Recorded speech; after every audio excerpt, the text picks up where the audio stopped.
Mariam Saïd Kalam, qui représente la liste La République En Marche, conduite par Roukia Lahadji, maire sortante de la commune de Chirongi. Roukia Lahadji, maire sortante qui brigue pour un troisième mandat. Est-ce qu'il n'y a pas une lassitude, Madame Mariam Saïd Kalam, il n'y a pas une lassitude pour la population de Chirongi de voir la même personne à la tête de la mairie de Chirongi, 2 mandats déjà de suite et qui brigue un troisième mandat? Bonjour à tous. Donc, Mariam Saïd Kalam, je représente effectivement la liste investie par la République En Marche ce matin. À votre question, je pense que c'est plutôt une bonne chose pour nous dans la commune. C'est une chance que nous avons de stabiliser cette équipe politique déjà. Une équipe politique, à mon sens, qui a pu aussi stabiliser une équipe administrative. On n'invente pas, c'est des choses qui se passent à Métropole. J'avais un entretien avec une cadre haut placée à Mayotte récemment qui m'a parlé avoir conduit une mairie à Métropole pendant 30 ans. Je pense que c'est une bonne chose. En tout cas, en tant que citoyen, j'ai pu noter, moi, des efforts considérables qui ont été réalisés durant ces 2 mandatures. Des efforts, à mon sens, qui méritent vraiment d'être poursuivis. Ali Chamsuddin? Alors, vous êtes donc la liste La République En Marche, la première d'ailleurs que nous recevons, je crois que c'est la première à avoir cette étiquette. Et la seule cette année. La seule. Parce que pour la campagne, ça veut dire avoir des sous en plus, des moyens en plus. Il y a quoi en plus au-delà de l'affichage, bien évidemment? On a été investi, on est soutenu par une grande partie politique, notamment présidentielle. C'est pour nous une chose qu'on prend avec beaucoup de satisfaction. Au-delà de ça, c'est pas les moyens en plus qui nous importent. On a des projets, on les met en place, on continue à travailler. On aurait été investi ou pas. Jusqu'ici, cette liste a toujours été... c'est une liste Niamouja, on l'a toujours appelée comme ça, de Chirongi. Il n'a jamais bénéficié d'un soutien d'un grand parti politique. Pourtant, on réussit nos projets. Alors, est-ce que vous ne craignez pas quand même un vote sanction par rapport à la politique du président Macron, qui au niveau national est très décriée?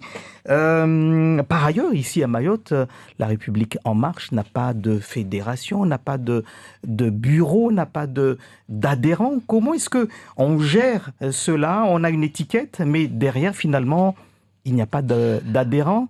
Par ailleurs, il y a un président qu'on affiche, mais qui est assez décrié au niveau national. Au niveau communal, notre liste, notre organisation dispose d'un QG, d'un bureau, des forces vives qui travaillent. C'est ce qui nous importe, nous, au sein de la commune. Comme je l'ai souligné, moi, c'est la première fois que j'intègre la liste. Mais entre aller créer notre mouvement, aller conduire une liste, je pense que nous tous, on se sent capable. Moi, aujourd'hui, je peux aussi légitimement me sentir capable de mener la commune de Chirongi, en tout cas de briguer le mandat de maire. Mais ma volonté, comme la volonté de tout un chacun engagé au sein de cette liste, c'est de faire avancer la commune, en tout cas au niveau développement du territoire, des projets qui sont là, qui sont menés. J'ai pu un peu participer à une enquête qui a été réalisée entre 2008 et 2006, qui a duré 6 mois quand même en appui avec un bureau d'études quand cette équipe est arrivée. Une enquête qui a permis la production du schéma stratégique du développement du territoire de Chirongi, parce que c'est une vision en fait à long terme. Et je vois aujourd'hui qu'on a bénéficié d'une réalisation quand même et livraison de 2 lotissements qui sont aujourd'hui habités avec chacun une capacité de 100 logements. Ça faisait partie des priorités. Il y a d'autres lotissements qui sont programmés, déjà viabilisés entre les mains du promoteur. Je ne peux pas dire que rien ne bouge. Madame Il y a beaucoup de choses qui restent à faire dans cette commune. Absolument. Vous avez entendu tout à l'heure excusez-moi, le sujet de Ibrahim qui parlait un peu de développement pas équilibré entre les 6 localités qui composent la commune de Chirongi. La commune d'Ichirongi comptabilise 7 villages, donc il y a aussi cette difficulté que nous, on intègre.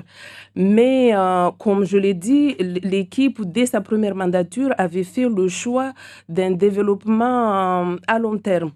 Ce qui fait que là, on construit la commune. Il y a des villages qui sont déjà servis. Comme j'ai dit, il y a 5 lotissements qui sont programmés pour les 7 villages. On a déjà 2 qui sont habités. On a 2 qui sont viabilisés.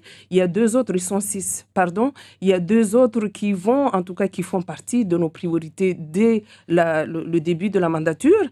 Du coup, ça va venir. C'est pas une question de ne pas... C'est pas une question d'attendre leur tour. Moi, j'ai participé à l'élaboration du projet pour la prochaine mandature. Tous les villages sont représentés par les élus de proximité qui sont là, qui se battent. On va y arriver. Sitida aussi. Mais en revenant sur le développement déséquilibré des différents villages, quand vous parlez de développement à long terme, là où vous en êtes au 3e mandat, quel projet que vous allez mener là, le programme pour cette mandature qui arrive, qui va faire en sorte de rééquilibrer les choses entre les 7 villages de la commune?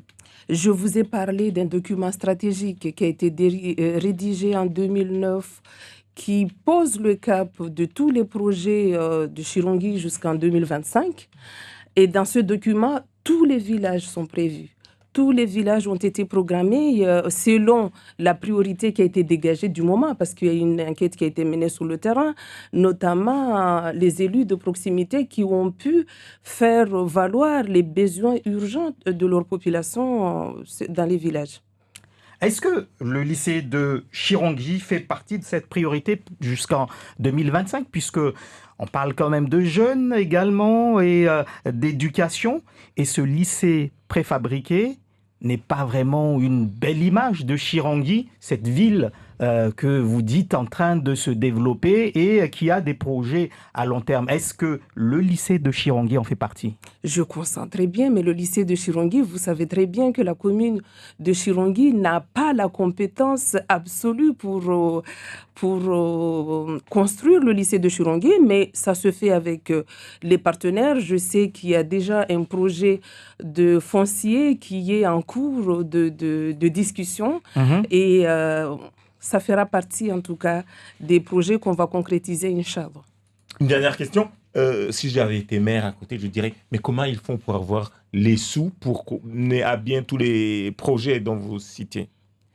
Monsieur Ali Chamsidine, on a des sources financières en tout cas qui existent, des outils qui sont là. L'État, comme le département, comme l'Union européenne, ces sources-là, il faut partir avec les projets pour aller mobiliser les enveloppes budgétaires ailleurs. Ces projets, il faut les mettre en œuvre. Pour cela, il faut partir aller mobiliser les sources financières.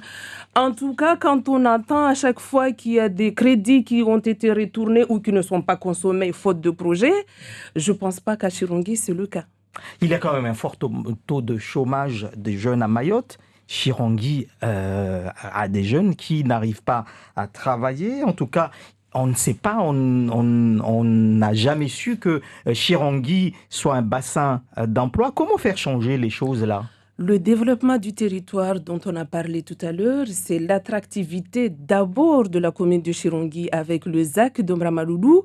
Une attractivité, on a commencé par le logement. On ne peut pas attirer les entreprises, on ne peut pas attirer les services publics à Chirongi si on n'a pas de quoi à leur loger, si on n'a pas des écoles de qualité pour que leurs enfants puissent bénéficier d'un enseignement de qualité. C'était la première étape. La deuxième étape, on a le ZAC d'Omramaloulou, la zone d'activité concertée qui va venir renforcer cette histoire d'emploi, étant donné qu'on aura des entreprises qui vont s'installer comme des services publics qui vont s'installer et nos jeunes pourront bénéficier d'un appui. Merci beaucoup, Mariam.